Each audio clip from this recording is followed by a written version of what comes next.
morning, students. Today we'll be doing the Merchant of Venice. This is an introduction. So let's take a tour of Venice, the setting of Shakespeare's Merchant of Venice.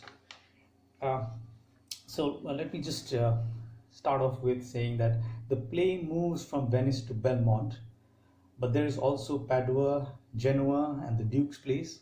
So let's see if we can locate them on Google Map. So where's my Google Map? Okay, so as you can see, Venice is a city in northeast Italy.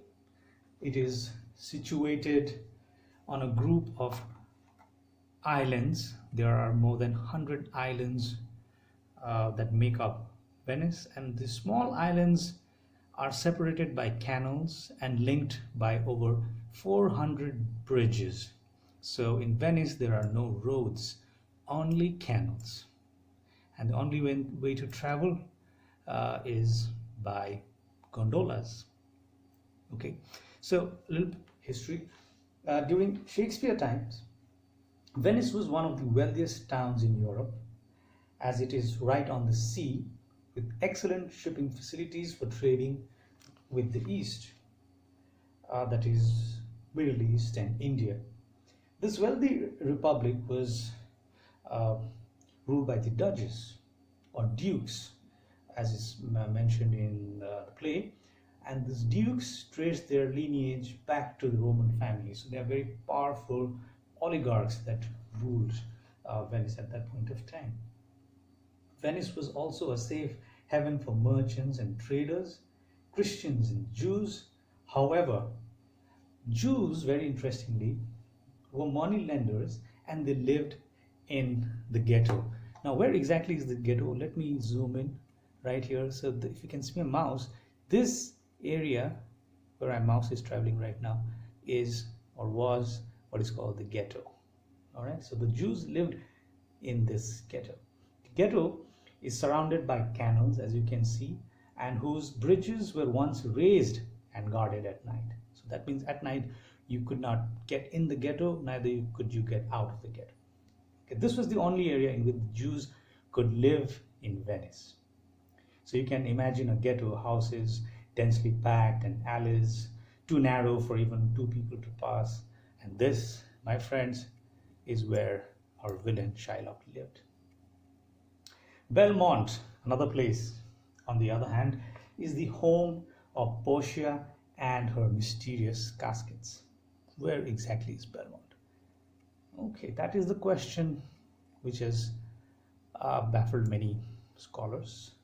Most scholars have concluded that Belmont is a fictional place.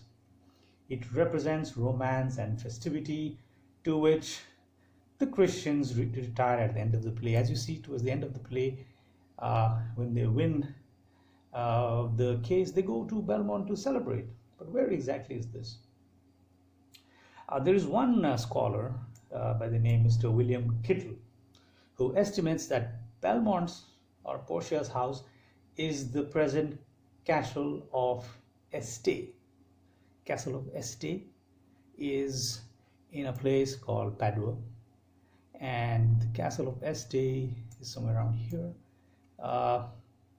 Let's see if I can find castle of Este.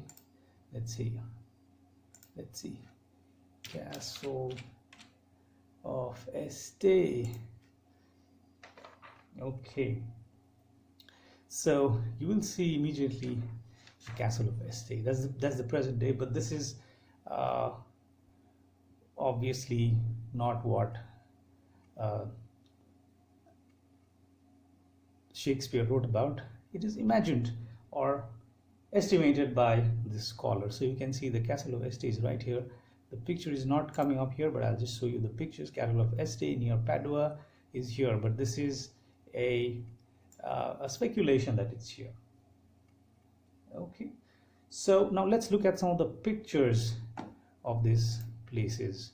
So this is modern day opening the canal which goes into Venice, but let's see some of the pictures.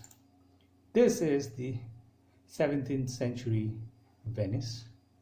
Okay, a great painting.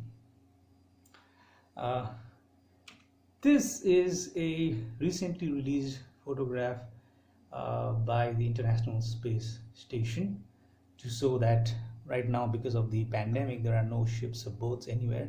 Otherwise, usually it's absolutely crowded. This is the Rialto.